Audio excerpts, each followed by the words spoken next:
Libro de Martín Soria sobre cómo educar a un adolescente. Lo primero a conocer es el significado de adolescente. ¿Qué es adolescente? Aquel que carece de adultez. ¿Y qué es ser adulto? Aquel humano realizado en su naturaleza humana. Eso es adulto. Aquel humano realizado en su naturaleza humana. Acorde con este significado, habría que explicar cómo se realiza el adulto y de eso trata este ensayo. Cada uno puede dar el significado que prefiera de lo que considera ser adulto. A mí en particular me convence el que les voy a ofrecer a continuación, pero claro, cada maestrillo seguirá por su librillo. He tratado con numerosos adolescentes a lo largo de mi experiencia docente y analizando sus hábitos de comportamiento he llegado a descubrir ciertos aspectos interesantes de analizar. La adolescencia se inicia previo a la pubertad, cuando el niño se preocupa seriamente de encontrar las respuestas fundamentales a su existencia, cuando se pregunta ¿qué soy? ¿De dónde vengo? ¿Qué debo hacer? ¿A dónde voy? Adolecer no creo que tenga una relación directa con cierto periodo de edad. Creo que existen ancianos que adolecen del conocimiento que los realiza adultos, a pesar de ser ancianos. Aun siendo viejos, siguen siendo adolescentes, en el sentido de carecer de la transformación de la adolescencia a la adultez o de ser adolescente a ser adulto. Al no saberlo, no se cumplieron en ello y por lo tanto no son adultos, a pesar de ser ancianos. El qué soy solo se puede resolver conociendo y comprendiendo el por qué se está aquí y para qué se está aquí. Sabemos que todo acto se debe a la razón que justifica su existir, y el niño es un acto, un ser notoriamente interesado en descubrir su identidad. ¿Existen opiniones sobre cuál es la identidad del ser persona? Sí, múltiples y variadas, tan variadas que resulta difícil creer que exista un significado fijo de lo que es ser humano. Acorde con la frase de que todo acto se debe a la razón que lo justifica necesario, debería existir una razón, la que satisface la necesidad originaria del acto, en este caso, el ser humano.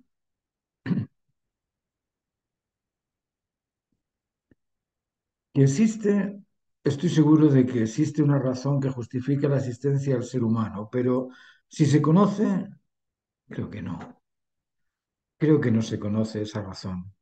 Al menos yo no la he escuchado y por eso he dedicado mi vida a investigar cuál es el significado del ser humano. Analizando los insultos, que son formas indirectas de exigir la normalización de las personas, del ser, podemos llegar a comprender algunos aspectos de la naturaleza humana, como por ejemplo la incondicionalidad que se deriva del insulto egoísta, solo piensas en ti, eres un narcisista, o la necesidad de controlarse. Su incontinencia emocional desespera, no se controla, o del control alimenticio. Mira cómo come, parece una vaca. Estos y algunos más ayudan a descubrir aspectos normales de la naturaleza humana, es decir, los insultos nos ayudan a comprender la rectitud. ¿Qué es ser humano? La gran pregunta. Cuando se menciona al ser humano, se piensa en algo distinto al resto, algo que aun siendo animal dispone de algo más que el animal. Unos creen que ese algo más es la razón, otros que el poder, otros que la sensibilidad, pero en líneas generales nadie nos da una versión acotada de lo que tiene diferente el ser humano del resto de los animales, aun sabiendo que son muchas las cosas distintas. Yo voy a enumerarlas y después las analizaremos. La primera cosa que tiene el humano que es distinta al resto de los animales es que el humano es incondicional ante la máxima necesidad válida para todo, para todas las especies, no solamente para él. sino para todas las especies. Es incondicional ante la máxima necesidad válida para todo. Esto suena extraño porque no es algo que ocurra a pesar de ser la primera de las condiciones que nos diferencian de los animales. Somos conscientes del deber, de la responsabilidad que tenemos de responder siempre y a satisfacer o solucionar o resolver y a realizar lo máximo necesario para el bien de la totalidad de las especies. Eso lo sentimos, lo sabemos, pero no respondemos por nuestro parasitario egoísta narcisista que nos inhibe y nos impide responder a la máxima necesidad válida para todos. Cada individuo siente qué es lo que debe hacer y qué es lo que no debe hacer. Esto lo sentimos todos. Y ese deber obliga siempre a discernir de entre lo particular y lo total. Y cuando se opta por el deber o por la necesidad particular, dejando a un lado la necesidad total o la necesidad máxima o el máximo deber, la conciencia del individuo lo avergüenza. Eso lo hemos sentido, lo sentimos todos. Esto es una operación mental ineludible.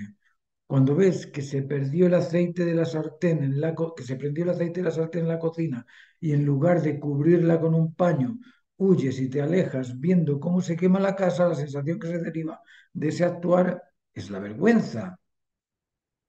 No hiciste lo que se debía hacer, hiciste lo que preferiste, hiciste lo que preferías.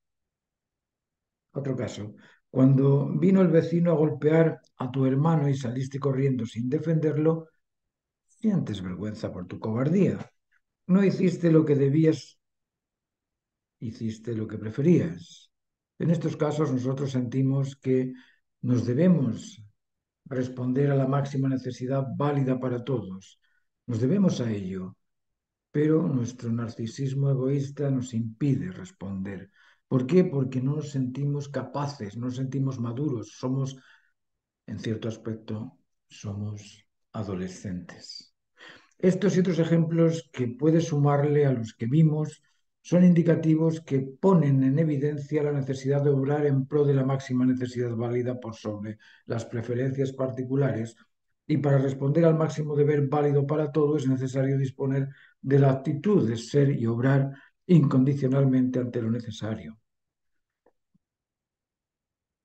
El segundo aspecto que vemos que el ser humano natural debe cumplir o completar es el control de las virtudes, el celo y los instintos. Este es otro aspecto novedoso que tampoco se suele mencionar, pero que es una de las características del ser humano y que lo analizaremos más adelante. Es el control de las virtudes. Sin prudencia te transformas en negligente, sin firmeza en inoperante, sin templanza en incontinente emocional. Y en todos estos casos se trastorna la normalidad. Lo mismo ocurre con el descontrol del celo extremo. El celópata que priva de libertad al celado o que se victimiza constantemente, así como el resentido, el reservado, el rebelde, suelen trastornar las normas de convivencia. Y si pensamos en el descontrol de los instintos, la obesidad o la anorexia, las fobias o la hipertensión, también trastornan la normalización del individuo que lo padece. Consecuentemente, vemos la importancia que tiene el controlar las virtudes, el celo y los instintos. El tercer aspecto es el estar ajustado a las normas de comportamiento, de convencimiento y de convivencia. En el cosmos hay normas. No sé si os habéis fijado en las manadas y veréis que hay normas. Siempre hay un alfa y ese alfa es el que dirige y lo respetan cuando ese alfa cumple con su misión, pero cuando no cumple lo expulsan y adquieren a otro. Esas son normas. Todas estas cosas son normas que permiten ajustar a los individuos a esas normas de convivencia, de comportamiento o de conocimiento o de convencimiento también. Luego, este es otro aspecto desconocido por el común de las personas y esto es la existencia, como os decía, de normas que normalicen al ser normal y que por una u otra razón las hemos descubierto porque han sido olvidadas durante el tiempo, como el atenderse mutuamente, el entenderse mutuamente, o el estar mutuamente atentos a las necesidades de uno u otro. Comportamiento este ajustado a la norma que normaliza el comportamiento entre personas, o las normas de convencimiento que os aseguren de tener la certeza en la verdadera razón justa del objeto en estudio, y las normas de convivencia que permitan la conectividad y la unidad entre personas. Cuando no se tiene un comportamiento correcto, se trastorna la personalidad del individuo. Cuando no se comprende la razón de lo informado o cuando no se convive con alguien ajustado a las normas, se trastorna. Se trastorna el grupo social en el que te encuentras. Por eso es importante el control y dominio de las normas de comportamiento, de convencimiento y de convivencia. Este es el aspecto tercero de lo que necesitamos, o de los fundamentos esenciales de la humanidad, del ser humano. Y el cuarto es el ser normalizado en consecuencia con las normas de la naturaleza. Cuando hablamos del cosmos, cosmos es un orden. Y para que se establezca el orden, y lo vemos en la naturaleza que está todo en orden, ha de existir una ordenanza que lo ordene. Nosotros necesitamos de esa ordenanza natural que ordena el cosmos para ordenarnos también en ella y tenemos inteligencia suficiente para descubrirla. Yo os la estoy explicando aquí, así es que después de esto es inexcusable. Todos vamos a comprenderlas. El ser normalizado en consecuencia con las normas de la naturaleza. Estas cuatro condiciones, la incondicionalidad ante el máximo deber necesario, el control y dominio de las virtudes del celo y los instintos, ajustarse a las normas que realizan la normalidad del individuo y la consecución con las normas de la naturaleza son las características fundamentales del ser persona humano normal. Estas normas las voy a explicar. El ser humano debe ser incondicional ante la máxima necesidad válida para todo. Esto que suena extraño es una condición sine qua non inevitable. Veamos cómo ocurre. Lo voy a poner en términos muy simples y después lo explicaré en detalle. La condición del ser humano es libre, autónoma y responsable. Esto que se dice fácilmente no es tan fácil de comprender. Somos libres de elegir lo preferido, lo que queremos, o como podríamos popularmente decir, somos libres de hacer lo que nos da la gana. Sí, pero si pensamos en qué momento no optamos por lo preferido, llegaremos a la conclusión de ser esclavos de lo que nos da la gana, de lo preferido. Y cuando lo preferido no es lo que se debe hacer, erramos. Y como dicen algunos, del error también se aprende, sí, se aprende que no se debe repetir.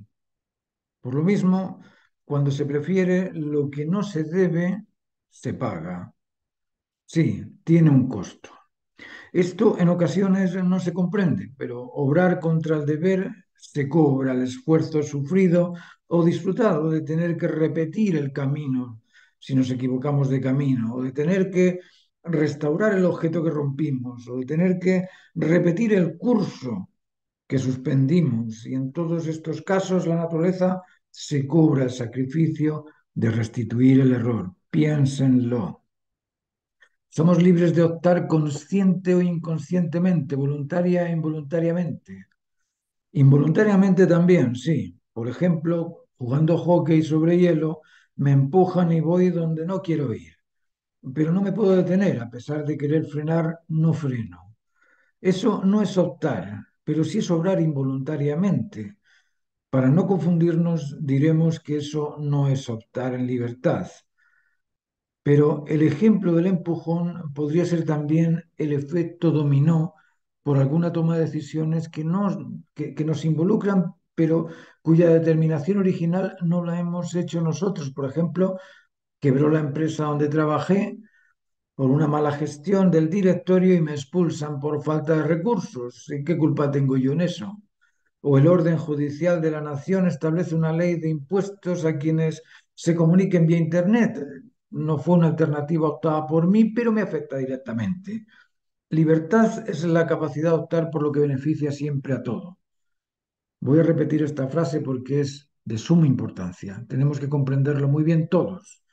Libertad es la capacidad de optar por lo que beneficia siempre a todo, porque lo que beneficia siempre a todo no perjudica nunca a nadie. Los ejemplos que les puse ilustran cómo las malas decisiones afectan a otros. Hemos dicho que la especie humana es libre de optar por lo que le da la gana, libre de optar por lo que prefiere, libre de optar por lo que determine que le sirve, que le es útil, que le interesa o que le agrada. ¿Están de acuerdo? Algunos dicen que hacemos cosas que no nos gustan o que no queremos hacer, pero cuando analizamos estas circunstancias resulta que cuando decimos o decidimos hacer lo que no nos gusta, lo decidimos porque la otra alternativa era peor que la de optar por lo que no nos gusta. Y cuando optamos por el mal menor, estamos prefiriendo hacerlo. Optamos por el preferido mal menor. Me comeré las lentejas que no me gustan, pero como no hay otra cosa, me las como. Prefiero comer las lentejas que no me gustan a quedarme en ayunas sin comer. Piensen en una sola ocasión en la que opten por algo distinto a lo que les da la gana. Y piénsenlo bien. Expliquen por qué optaron por eso que consideran que no es lo que les da la gana. Y verán que no se pueden desprender de lo preferido, de lo que les da la gana, de lo que les viene bien y les agrada, les interesa, les beneficia. En otras palabras, optan por lo que más les vale. Ahora, déjenme explicarles el significado de la libertad, pero el significado de la libertad responsable. Esa que no deja ninguna posibilidad de acusar, reclamar o rechazar. Como repetí hace un momento, libertad es la capacidad de optar por lo que beneficia siempre a todo, porque lo que beneficia siempre a todo no perjudica nunca nada. Este tipo de libertad responsable obliga a responder al máximo deber necesario. En otras palabras, obliga al individuo a obrar incondicionalmente ante la máxima necesidad válida para todos. ¿Comprenden? Perdón. Supongo que se habrá entendido el significado de la libertad como capacidad de optar por lo que beneficia siempre a todo, no perjudica nunca nada. Y ese tipo de libertad nos libera, libera de la acusación, libera del reclamo, libera del rechazo, es decir, nos deja responsablemente cumplidos. Nos sentimos bien por haber optado por aquello que beneficia a todos. El bien común, el sentido común, el ideal común es ese bien para todos. Segundo punto, trata del control y dominio de las virtudes, el celo y los instintos.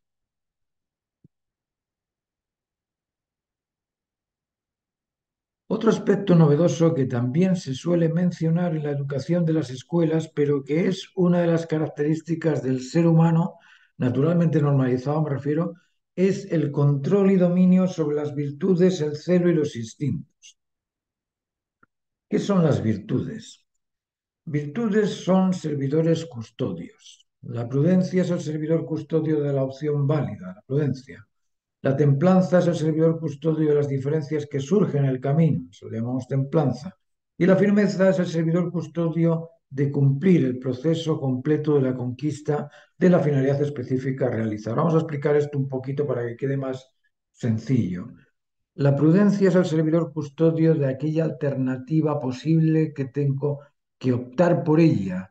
Y la prudencia lo que hace es evaluar las consecuencias de la toma de decisiones de aquella alternativa. Es decir, si yo soy prudente, antes de poner el auto a 150 kilómetros por hora, voy a mirar a ver si es velocidad prohibida o no prohibida en ese lugar. Si veo que no la prohíben y tengo chip libre, puedo poner el auto a 150 kilómetros por hora. Pero si veo la señal de que no puedes pasar de 120 kilómetros por hora, pasarme a 150 kilómetros por hora es la garantía de que me acusen, me rechacen o me reclamen y además tenga que pagar una multa. Eso es lo que hace la prudencia. Preparar el camino eh, indicándonos cuáles van a ser las consecuencias de esa opción a tomar. La firmeza es el servidor custodio del proceso completo. La firmeza es aquello que te dice, ok, quieres llegar al otro extremo del camino, tienes fuerza, tienes alimentación, nutrición, tienes algo para hidratarte, tienes algo para protegerte del sol, ¿vas a llegar? ¿Te lo crees? Sí, bien. La firmeza es esa perseverancia, esa energía que tú sientes por ir allá, porque sientes una expectación de llegar a otro lado y recorres el camino hasta que terminas. La firmeza te dice termina aquello que empiezas. Sé cíclico, eso es la firmeza. Y la templanza es el custodio de las diferencias o del diferente. En ese camino te encuentras con diferencias. Vaya, se cayó un árbol en medio del camino y tengo que saltar por encima del árbol. Vale, salto por encima del árbol, me templo y salto por él. No contaba con eso, pero ya lo supero. Hoy, ahora, fíjate la zanja que hay aquí, cómo salto yo la zanja. Bueno, tendré que buscar los recursos para pasar al otro lado de la zanja. Voy a poner un palito por encima y paso por encima del palito. Ahí me templo y paso y sigo. O ahora qué pasó con este río que no había contado con él. Oh, bueno, tengo que nadarme al río para cruzar para otro lado y llego y termino con mi recorrido del camino. La templanza es ese tipo de custodio de las diferencias, pero diferencias solubles que tú puedes resolver y puedes llegar a tu destino. La templanza no es tolerar. Tolerar es, hoy se cayó el árbol, va, me doy vuelta atrás y me marcho para casa porque el árbol está ahí. Tolero al árbol y me doy vuelta atrás y no hago mi recorrido. Eso es tolerar. Tolerar es simplemente permitir. La templanza es simplemente buscar cómo ese error lo resuelvo para continuar. ¿Se entiende? Esas son las virtudes. Las virtudes son servidores custodios de la alternativa o de la opción que vamos a tomar, el servidor custodio de las diferencias, el servidor custodio del proceso completo. Cuando tenemos la actitud de realizar algo, primero se tiene una idea de lo que se espera realizar o resolver. Esa idea es la causa originaria de la actividad.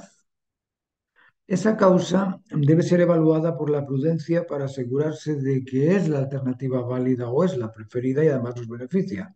Cuando la preferida es válida para todo, te libera. Cuando la preferida solo beneficia a una porción minoritaria, el resto te reclama, te acusa o te rechaza. Te rechaza por no considerar su bienestar tan bien. Ejemplos hay muchos. Por eso es importante el uso de la prudencia o del servidor custodio de la opción válida para poder optar por una alternativa que sea valiosa, que nos sirva.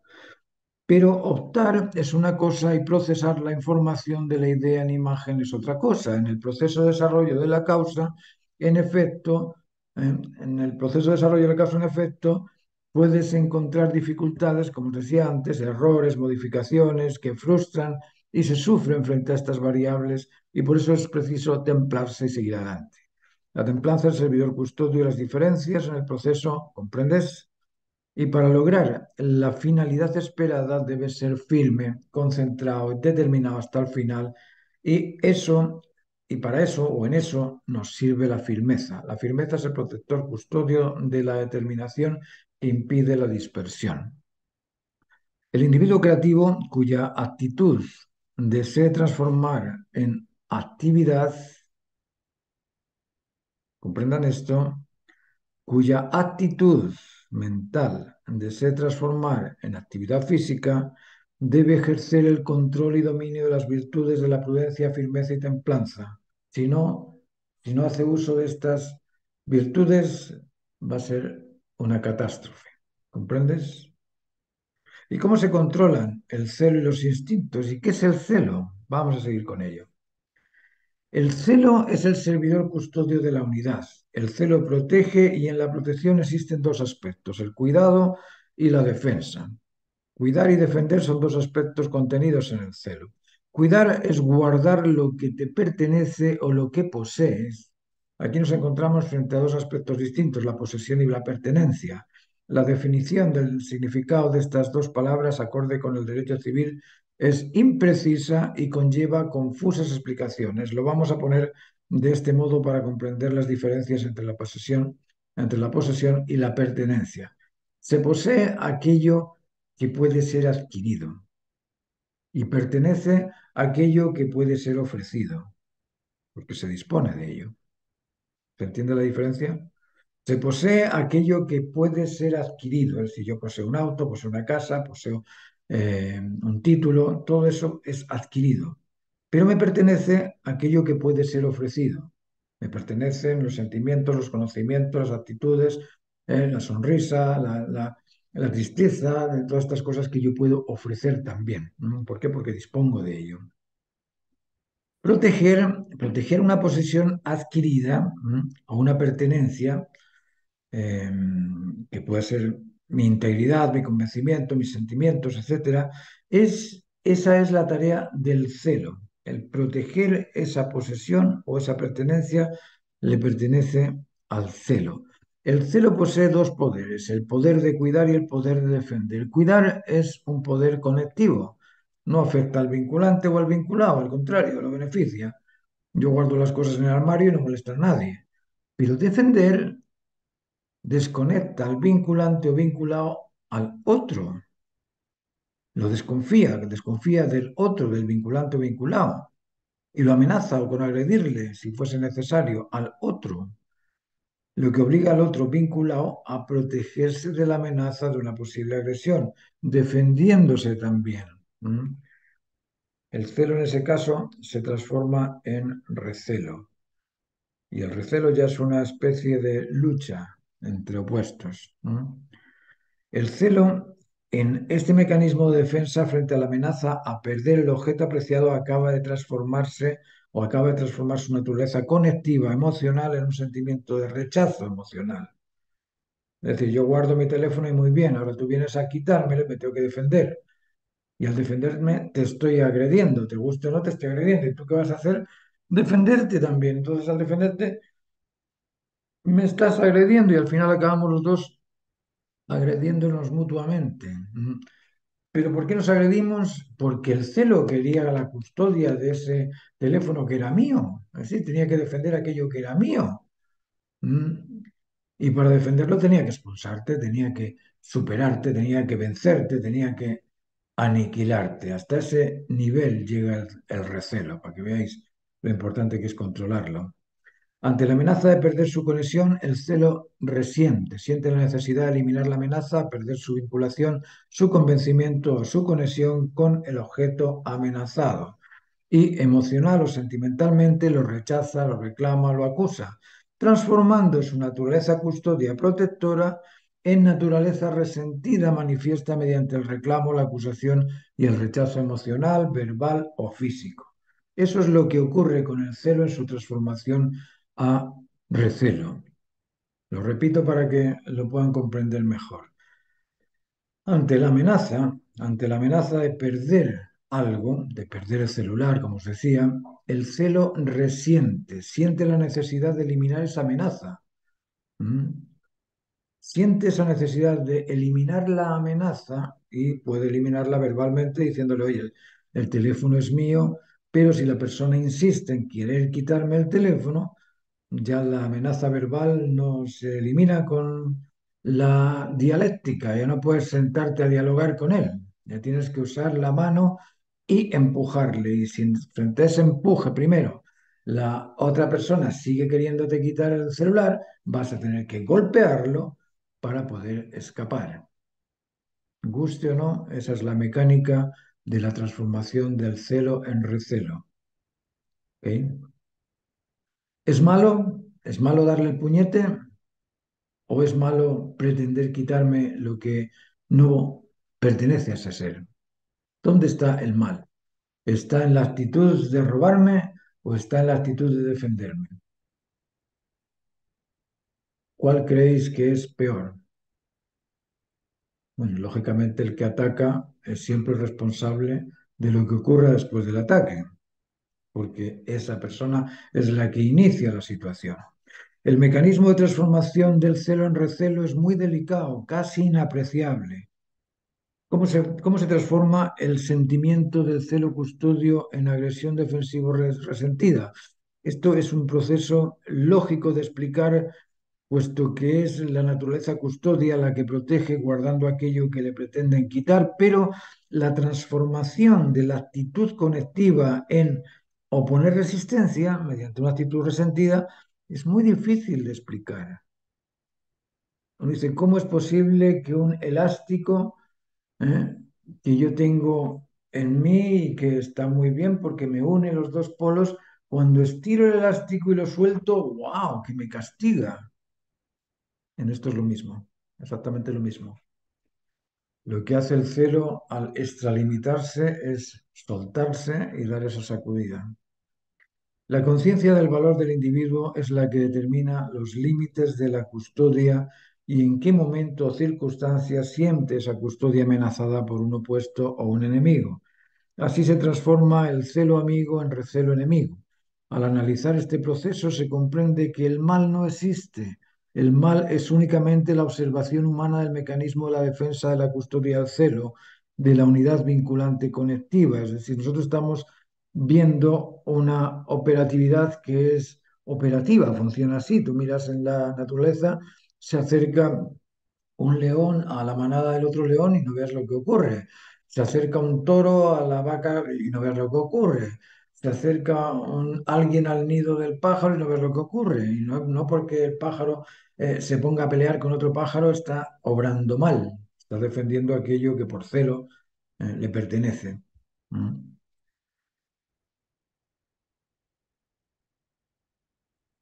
Pero la defensa recelosa puede llegar a extremos peligrosos, peligrosos para el ordenamiento cósmico. Por eso es necesario ejercer el control de los excesos o las carencias emocionales, intelectuales y motivacionales o de comportamiento en sus inicios y cómo o cuándo se debe controlar el celo extremo o el recelo. ¿Dónde reconoces que ya estás en el recelo? El celo se transforma en recelo cuando te advierte mediante la tensión que surge frente a la amenaza desvinculante, desconfiante o desconectiva. En el primer reclamo, cuando ves a las personas que son reclamones, en ese primer reclamo, ese reclamo ya es o ya está contaminado el celo con el resentimiento. Ya hay un resentimiento ahí en ese reclamo. En la primera acusación, en esa primera acusación ya hay una dosis de resentimiento. En el primer sentimiento de rechazo ya hay una dosis de resentimiento. Y esos son recelos. Luego, cuando sientas que te dan ganas de marcharte a tu casa, contrólate. Contrólate porque estás padeciendo de una celopatía en estado de formación, por llamarlo de alguna manera. ¿Mm? Cuando acuses al otro de, vale, en esa acusación ya estás, ya tienes que controlarte porque estás bajo los efectos del recelo. Y en el reclamo, ¿por qué no pusiste? ¿Por qué no hiciste? ¿Por qué no? Nunca haces esto, siempre ahí estás en ese momento, estás padeciendo la influencia de un recelo, estás resintiendo.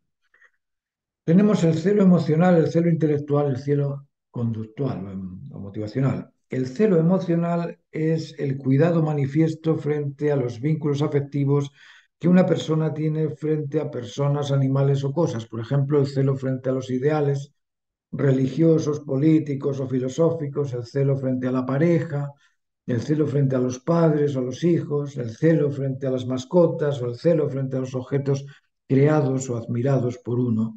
Si se observa a un, si se observa a un apuesto joven acercarse a tu novia, surge en tu aparato sensorial o en tu antena neuronal una señal que afecta a tu capacidad emocional, una alarma emocional, tensión,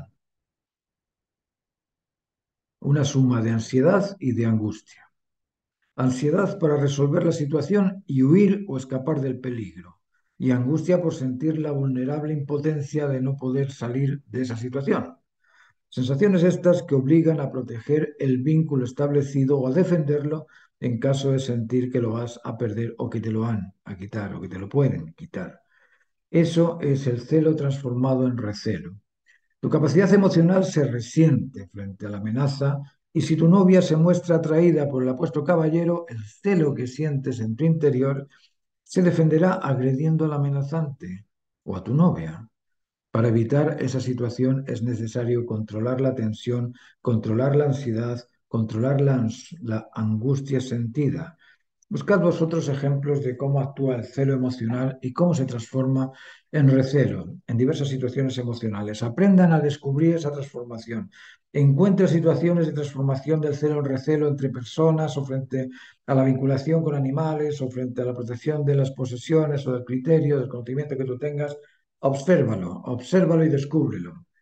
Si lo analizas en profundidad, observarás aspectos que en su repetición acaban transformados en celopatía patológica o en fobias que, por no comprender el mecanismo de la transformación del celo en recelo, los psiquiatras las acusan y consideran ser enfermedades. Enfermedades que en lugar de ser tratadas con recursos educativos, son tratados con ansiolíticos, benzodiazepinas, clonazepam, diazepam, alprazolam, etcétera, etcétera, etcétera. Analiza el tema y almacena argumentos explicativos convincentes que te resulten útiles en tu comportamiento particular y social. Vamos a hablar del otro celo, el celo intelectual. Celo intelectual es el cuidado manifiesto frente a los convencimientos que una persona tiene sobre ideales o ideas, sobre razones o conocimientos o convencimientos y sobre sentencias o experiencias vividas o escuchadas y creídas. Por ejemplo, el celo intelectivo aparece frente al convencimiento de ideas sociales, filosóficas, políticas o religiosas, en temas como la divinidad de Jesús, por ejemplo, o en temas filosóficos, como si el aborto es o no es un crimen, o en temas como en la eutanasia, si es o no es correcta la eutanasia, o en temas sociales, sobre si la educación es crianza o es un mero ejercicio informativo. Hay muchos temas que despiertan el celo intelectual cuando encuentras un convencimiento distinto al tuyo.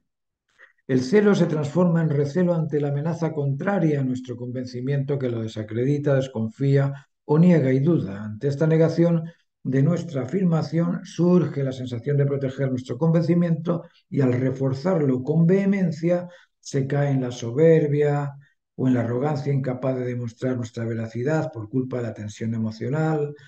Por eso debe ser controlado el celo intelectivo. No os quedéis con lo explicado, buscad ejemplos de manifestaciones del celo transformado en recelo intelectivo. Son innumerables las situaciones en donde esta transformación se realiza, en unas ocasiones en grados fáciles de controlar, como un poco de, con un poco de diplomacia o de templanza podríamos controlarlo, pero en otras ocasiones la situación adquiere una importancia extrema que pone en peligro incluso la integridad de la persona o la honestidad o la confianza del individuo y en situaciones es donde en esas situaciones es donde se debe controlar el resentimiento para poder justificar con argumentos demostrativos la veracidad del convencimiento. Esto es muy importante de comprender, que si no dispones de argumentación, cállate, cállate. No obligues al otro a creer en lo que tú crees cuando no eres capaz de argumentarlo. Si no eres capaz de argumentarlo, cállate, porque vais a entrar en una pelea dialéctica donde ninguno de los dos va a salir favorecido, a no ser que tú tengas realmente la argumentación necesaria como para convencer al otro.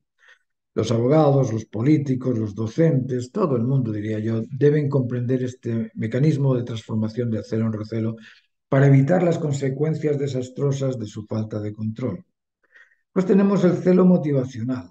Y el celo motivacional es el cuidado manifiesto frente al comportamiento particular del individuo. El bullying es un tipo de situación que provoca la transformación de un convencimiento tranquilo en un convencimiento defensivo o agresivo. ¿Qué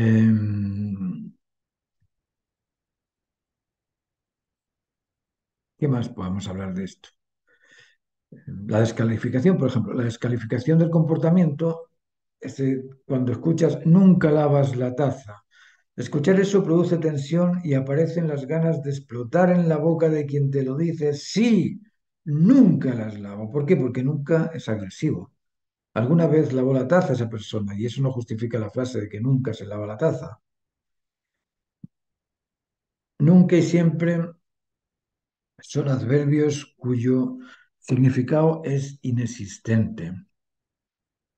Nunca y siempre, todo y nada, son palabras, palabras sin significado, porque su dimensión infinita y eterna, totalmente inclusiva y totalmente exclusiva, pues no se pueden comprender, pero afectan, desconciertan, agreden. nunca no existe, porque para justificar tú que existe nunca estás tú y ya eres alguien. Estás tú que lo justifica. Si no estás tú, él nunca tampoco existe porque no hay nadie que lo reconozca. El siempre tampoco existe porque tú no estás siempre. Tú no naciste con el primer organismo creado y te vas a morir cuando se acabe el universo. No puedes hablar de siempre. ¿Por qué? Porque no encajas. Tú eres una porción de la totalidad, no eres la totalidad en sí. Luego estos nombres de estas afirmaciones, nunca haces nada, siempre lo haces, son verdaderas ofensas al criterio del individuo. El intelecto lo rechaza ya de por sí, porque son signos sin ningún tipo de significado. Bueno, ya hemos hablado aquí, yo te voy a pedir que lo analices, que analicéis estas situaciones donde se produce la transformación del celo en recelo actitudinal, el celo en recelo intelectual, el celo en recelo motivacional, para que podáis comprender lo importante que es el control y dominio del celo. Y vamos a hablar ahora del control y dominio de los instintos.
El ser humano debe ser incondicional ante la máxima necesidad válida para todo.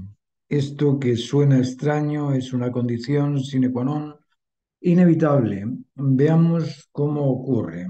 Lo voy a poner en términos muy simples y después lo explicaré en detalle. La condición del ser humano es libre, autónoma y responsable. Esto que se dice fácilmente no es tan fácil de comprender.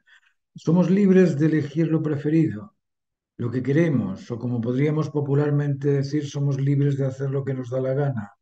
Sí, pero si pensamos en qué momento no optamos por lo preferido, llegaremos a la conclusión de ser esclavos de lo que nos da la gana, de lo preferido. Y cuando lo preferido no es lo que se debe hacer, erramos. Y como dicen algunos, del error también se aprende, sí, se aprende que no se debe repetir. Por lo mismo, cuando se prefiere lo que no se debe, se paga. Sí, tiene un costo. Esto en ocasiones no se comprende, pero obrar contra el deber se cobra el esfuerzo sufrido o disfrutado de tener que repetir el camino si nos equivocamos de camino, o de tener que restaurar el objeto que rompimos, o de tener que repetir el curso que suspendimos. Y en todos estos casos la naturaleza se cobra el sacrificio de restituir el error. Piénsenlo. Somos libres de optar consciente o inconscientemente, voluntaria e involuntariamente. Involuntariamente también, sí. Por ejemplo, jugando hockey sobre hielo, me empujan y voy donde no quiero ir. Pero no me puedo detener, a pesar de querer frenar, no freno. Eso no es optar, pero sí es obrar involuntariamente. Para no confundirnos, diremos que eso no es optar en libertad. Pero el ejemplo del empujón podría ser también el efecto dominó por alguna toma de decisiones que nos involucran, pero cuya determinación original no la hemos hecho nosotros. Por ejemplo, quebró la empresa donde trabajé por una mala gestión del directorio y me expulsan por falta de recursos. ¿Y qué culpa tengo yo en eso? O el orden judicial de la nación establece una ley de impuestos a quienes se comuniquen vía Internet. No fue una alternativa optada por mí, pero me afecta directamente. Libertad es la capacidad de optar por lo que beneficia siempre a todo. Voy a repetir esta frase porque es de suma importancia. Tenemos que comprenderlo muy bien todos. Libertad es la capacidad de optar por lo que beneficia siempre a todo, porque lo que beneficia siempre a todo no perjudica nunca a nadie. Los ejemplos que les puse ilustran cómo las malas decisiones afectan a otros. Hemos dicho que la especie humana es libre de optar por lo que le da la gana, libre de optar por lo que prefiere, libre de optar por lo que determine que le sirve, que le es útil, que le interesa o que le agrada. ¿Están de acuerdo? Algunos dicen que hacemos cosas que no nos gustan o que no queremos hacer, pero cuando analizamos estas circunstancias resulta que cuando decimos o decidimos hacer lo que no nos gusta, lo decidimos porque la otra alternativa era peor que la de optar por lo que no nos gusta. Y cuando optamos por el mal menor, estamos prefiriendo hacerlo. Optamos por el preferido mal menor. Me comeré las lentejas que no me gustan, pero como no hay otra cosa, me las como. Prefiero comer las lentejas que no me gustan a quedarme en ayunas sin comer. Piensen en una sola ocasión en la que opten por algo distinto a lo que les da la gana. Y piénsenlo bien. Expliquen por qué optaron por eso que consideran que no es lo que les da la gana. Y verán que no se pueden desprender de lo preferido, de lo que les da la gana, de lo que les viene bien y les agrada, les interesa o les beneficia. En otras palabras, optan por lo que más les vale. Ahora, déjenme explicarles el significado de la libertad, pero el significado de la libertad responsable.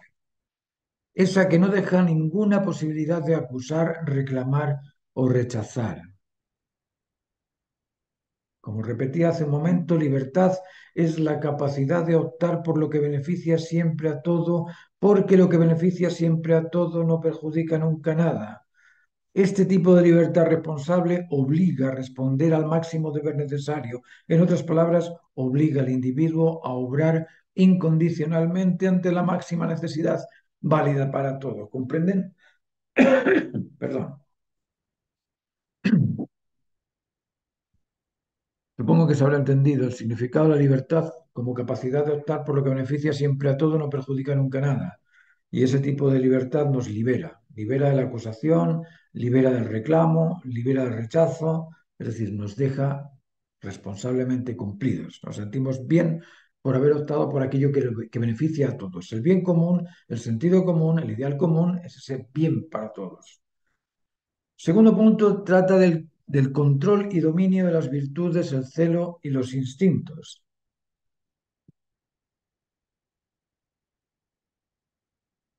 Otro aspecto novedoso que también se suele mencionar en la educación de las escuelas, pero que es una de las características del ser humano, naturalmente normalizado me refiero, es el control y dominio sobre las virtudes, el celo y los instintos. ¿Qué son las virtudes? Virtudes son servidores custodios. La prudencia es el servidor custodio de la opción válida, la prudencia. La templanza es el servidor custodio de las diferencias que surgen en el camino, eso le llamamos templanza. Y la firmeza es el servidor custodio de cumplir el proceso completo de la conquista de la finalidad específica a realizar. Vamos a explicar esto un poquito para que quede más sencillo. La prudencia es el servidor custodio de aquella alternativa posible que tengo que optar por ella. Y la prudencia lo que hace es evaluar las consecuencias de la toma de decisiones de aquella alternativa. Es decir, si yo soy prudente, antes de poner el auto a 150 kilómetros por hora, voy a mirar a ver si es velocidad prohibida o no prohibida en ese lugar. Si veo que no la prohíben y tengo chip libre, puedo poner el auto a 150 kilómetros por hora. Pero si veo la señal de que no puedes pasar de 120 kilómetros por hora, pasarme a 150 kilómetros por hora es la garantía de que me acusen, me rechacen o me reclamen y además tenga que pagar una multa. Eso es lo que hace la prudencia. Preparar el camino eh, indicándonos cuáles van a ser las consecuencias de esa opción a tomar. La firmeza es el servidor custodio del proceso completo. La firmeza es aquello que te dice, ok, quieres llegar al otro extremo del camino, tienes fuerza, tienes alimentación, nutrición, tienes algo para hidratarte, tienes algo para protegerte del sol, ¿vas a llegar? ¿Te lo crees? Sí, bien. La firmeza es esa perseverancia, esa energía que tú sientes por ir allá, porque sientes una expectación de llegar al otro lado y recorres el camino hasta que terminas. La firmeza te dice termina aquello que empiezas. Sé cíclico, eso es la firmeza. Y la templanza es el custodio de las diferencias o del diferente. En ese camino te encuentras con diferencias. Vaya, se cayó un árbol en medio del camino y tengo que saltar por encima del árbol. Vale, salto por encima del árbol, me templo y salto por él. No contaba con eso, pero ya lo supero. Hoy, ahora, fíjate la zanja que hay aquí, cómo salto yo la zanja. Bueno, tendré que buscar los recursos para pasar al otro lado de la zanja. Voy a poner un palito por encima y paso por encima del palito. Ahí me templo y paso y sigo. O ahora qué pasó con este río que no había contado con él. Oh, bueno, tengo que nadarme al río para cruzar para otro lado y llego y termino con mi recorrido del camino. La templanza es ese tipo de custodio de las diferencias, pero diferencias solubles que tú puedes resolver y puedes llegar a tu destino. La templanza no es tolerar. Tolerar es, hoy se cayó el árbol, va, me doy vuelta atrás y me marcho para casa porque el árbol está ahí. Tolero al árbol y me doy vuelta atrás y no hago mi recorrido. Eso es tolerar. Tolerar es simplemente permitir. La templanza es simplemente buscar el cómo ese error lo resuelvo para continuar. ¿Se entiende? Esas son las virtudes. Las virtudes son servidores custodios de la alternativa o de la opción que vamos a tomar, el servidor custodio de las diferencias, el servidor custodio del proceso completo. Cuando tenemos la actitud de realizar algo, primero se tiene una idea de lo que se espera realizar o resolver. Esa idea es la causa originaria de la actividad. Esa causa debe ser evaluada por la prudencia para asegurarse de que es la alternativa válida o es la preferida y además nos beneficia. Cuando la preferida es válida para todo, te libera. Cuando la preferida solo beneficia a una porción minoritaria, el resto te reclama, te acusa o te rechaza. Te rechaza por no considerar su bienestar también. Ejemplos hay muchos. Por eso es importante el uso de la prudencia o del servidor custodio de la opción válida para poder optar por una alternativa que sea valiosa, que nos sirva. Pero optar es una cosa y procesar la información de la idea en imagen es otra cosa. En el proceso de desarrollo de la causa, en efecto, en el proceso de desarrollo de la causa, en efecto, puedes encontrar dificultades, como os decía antes, errores, modificaciones que frustran y se sufren frente a estas variables y por eso es preciso templarse y seguir adelante. La templanza es el servidor custodio de las diferencias en el proceso, ¿comprendes? Y para lograr la finalidad esperada debe ser firme, concentrado y determinado hasta el final. Y eso, y para eso o en eso nos sirve la firmeza. La firmeza es el protector custodio de la determinación que impide la dispersión. El individuo creativo cuya actitud desee transformar en actividad, comprendan esto, cuya actitud mental desee transformar en actividad física, debe ejercer el control y dominio de las virtudes de la prudencia, firmeza y templanza. Si no, si no hace uso de estas virtudes, va a ser una catástrofe. ¿Comprendes? ¿Y cómo se controlan el celo y los instintos? ¿Y qué es el celo? Vamos a seguir con ello. El celo es el servidor custodio de la unidad. El celo protege y en la protección existen dos aspectos, el cuidado y la defensa. Cuidar y defender son dos aspectos contenidos en el celo. Cuidar es guardar lo que te pertenece o lo que posees. Aquí nos encontramos frente a dos aspectos distintos, la posesión y la pertenencia. La definición del significado de estas dos palabras, acorde con el derecho civil, es imprecisa y conlleva confusas explicaciones. Lo vamos a poner de este modo para comprender las diferencias entre la posesión y la pertenencia. Se posee aquello que puede ser adquirido y pertenece a aquello que puede ser ofrecido, porque se dispone de ello. ¿Se entiende la diferencia?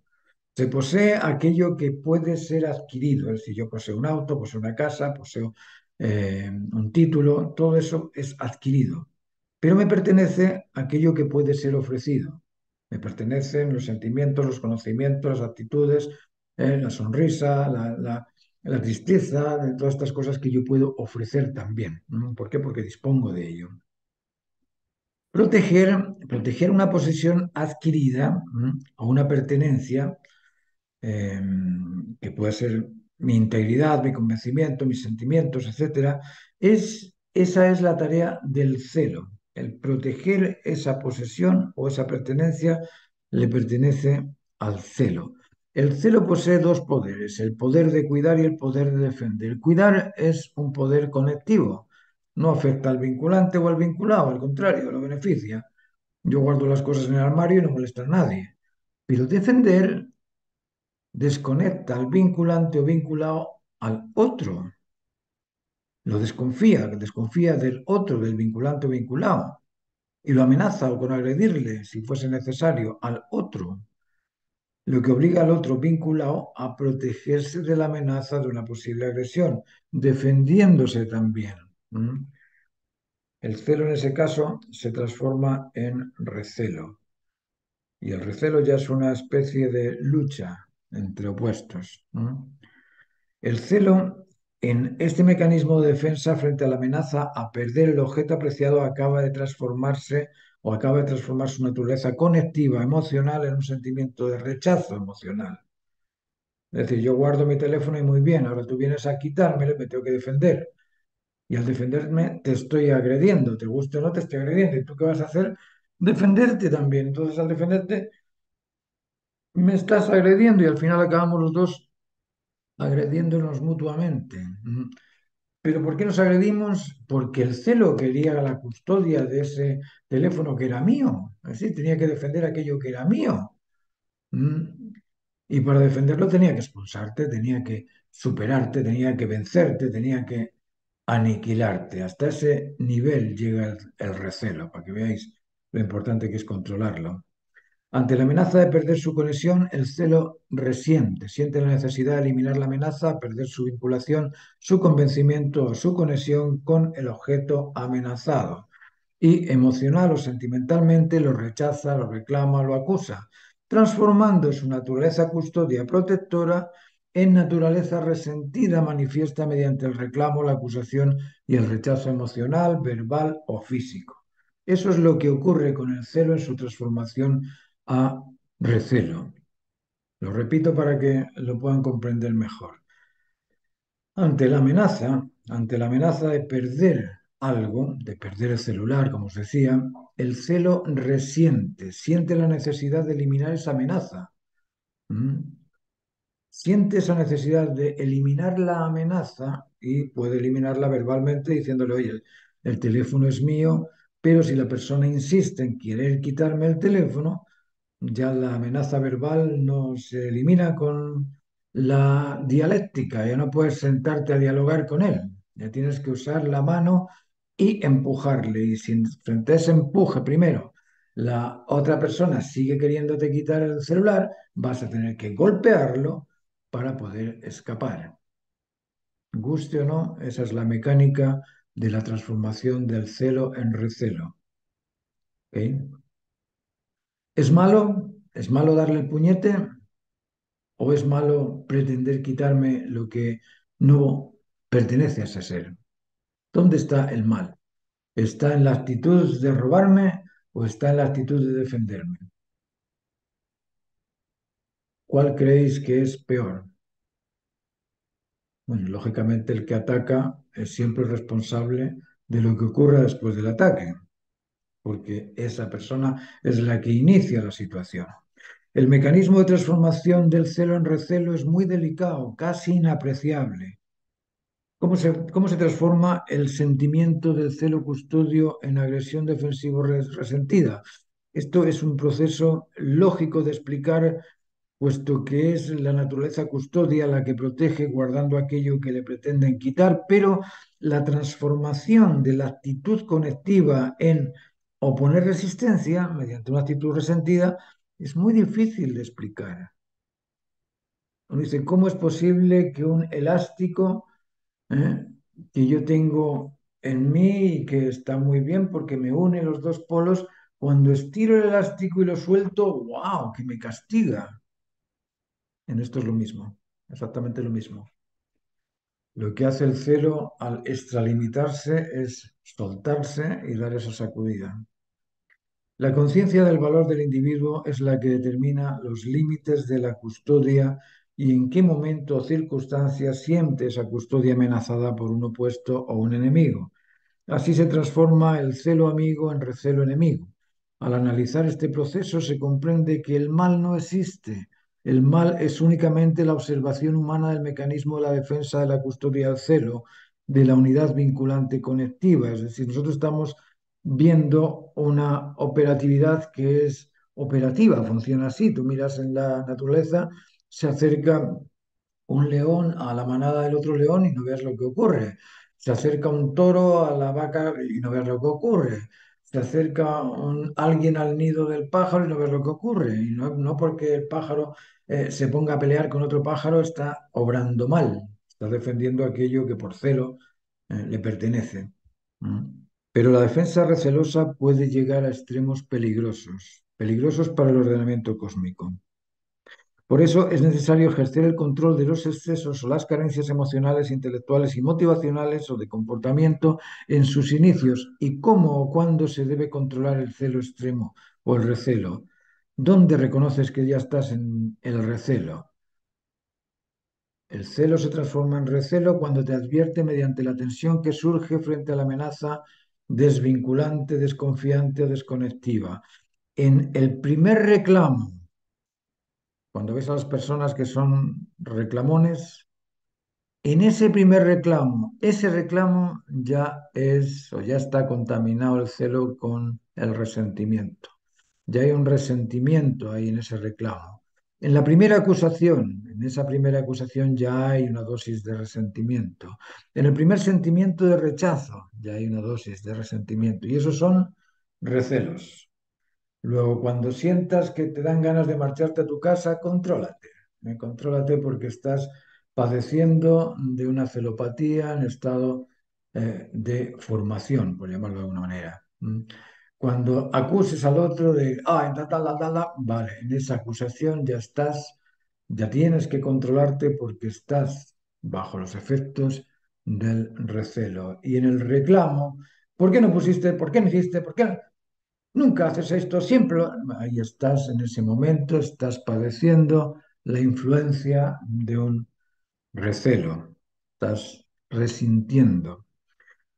Tenemos el celo emocional, el celo intelectual, el celo conductual o motivacional. El celo emocional es el cuidado manifiesto frente a los vínculos afectivos que una persona tiene frente a personas, animales o cosas. Por ejemplo, el celo frente a los ideales religiosos, políticos o filosóficos, el celo frente a la pareja, el celo frente a los padres o los hijos, el celo frente a las mascotas o el celo frente a los objetos creados o admirados por uno. Si se observa a un, si se observa a un apuesto joven acercarse a tu novia, surge en tu aparato sensorial o en tu antena neuronal una señal que afecta a tu capacidad emocional, una alarma emocional, tensión, una suma de ansiedad y de angustia.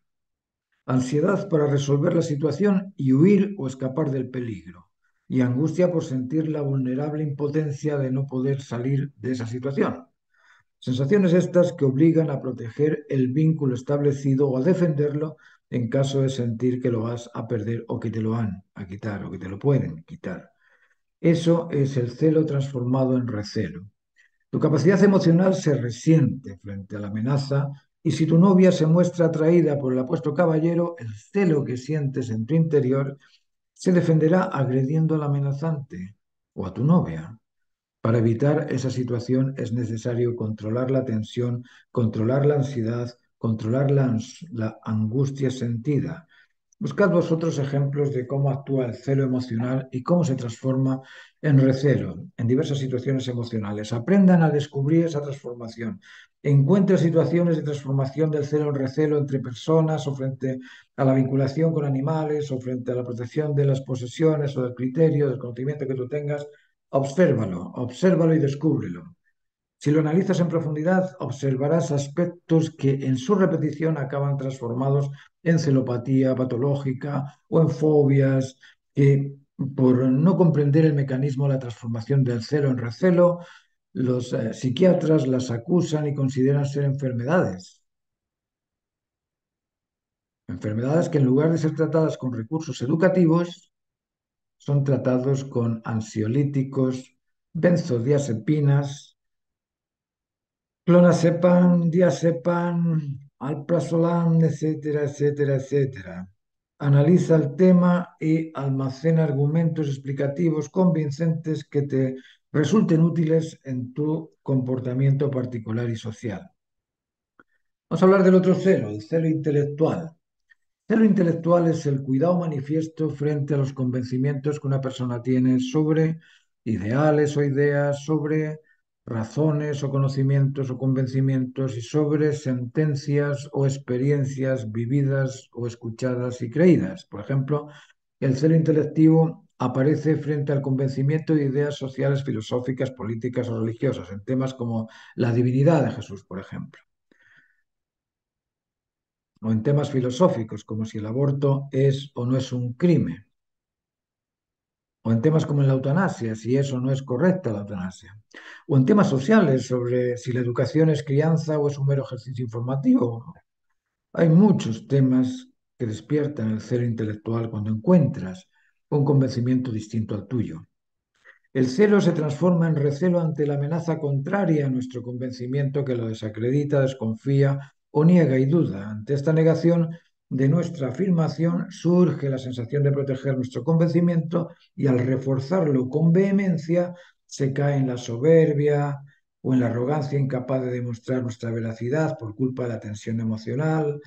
Por eso debe ser controlado el celo intelectivo. No os quedéis con lo explicado, buscad ejemplos de manifestaciones del celo transformado en recelo intelectivo. Son innumerables las situaciones en donde esta transformación se realiza, en unas ocasiones en grados fáciles de controlar, como un poco con un poco de diplomacia o de templanza podríamos controlarlo, pero en otras ocasiones la situación adquiere una importancia extrema que pone en peligro incluso la integridad de la persona o la honestidad o la confianza del individuo y en situaciones es donde en esas situaciones es donde se debe controlar el resentimiento para poder justificar con argumentos demostrativos la veracidad del convencimiento. Esto es muy importante de comprender, que si no dispones de argumentación, cállate, cállate. No obligues al otro a creer en lo que tú crees cuando no eres capaz de argumentarlo. Si no eres capaz de argumentarlo, cállate, porque vais a entrar en una pelea dialéctica donde ninguno de los dos va a salir favorecido, a no ser que tú tengas realmente la argumentación necesaria como para convencer al otro. Los abogados, los políticos, los docentes, todo el mundo, diría yo, deben comprender este mecanismo de transformación de celo en recelo para evitar las consecuencias desastrosas de su falta de control. Pues tenemos el celo motivacional. Y el celo motivacional es el cuidado manifiesto frente al comportamiento particular del individuo. El bullying es un tipo de situación que provoca la transformación de un convencimiento tranquilo en un convencimiento defensivo o agresivo. Em, ¿Qué más podemos hablar de esto? La descalificación, por ejemplo, la descalificación del comportamiento. cuando escuchas nunca lavas la taza. Escuchar eso produce tensión y aparecen las ganas de explotar en la boca de quien te lo dice. Sí, nunca las lavo. ¿Por qué? Porque nunca es agresivo. Alguna vez lavó la taza esa persona y eso no justifica la frase de que nunca se lava la taza. Nunca y siempre son adverbios cuyo significado es inexistente. Nunca y siempre, todo y nada son palabras, palabras sin significado, porque su dimensión infinita y eterna, totalmente inclusiva y totalmente exclusiva, pues no se pueden comprender, pero afectan, desconciertan, agreden. Nunca no existe, porque para justificar tú que existe un nunca estás tú y ya eres alguien. Estás tú que lo justifica. Si no estás tú, el nunca tampoco existe porque no hay nadie que lo reconozca. El siempre tampoco existe porque tú no estás siempre. Tú no naciste con el primer organismo creado y te vas a morir cuando se acabe el universo. No puedes hablar de siempre. ¿Por qué? Porque no encajas. Tú eres una porción de la totalidad, no eres la totalidad en sí. Luego estos nombres de estas afirmaciones, nunca haces nada, siempre lo haces, son verdaderas ofensas al criterio del individuo. El intelecto lo rechaza ya de por sí, porque son signos sin ningún tipo de significado. Bueno, ya hemos hablado aquí, yo te voy a pedir que lo analices, que analicéis estas situaciones donde se produce la transformación del celo en recelo actitudinal, el celo en recelo intelectual, el celo en recelo motivacional, para que podáis comprender lo importante que es el control y dominio del celo. Y vamos a hablar ahora del control y dominio de los instintos.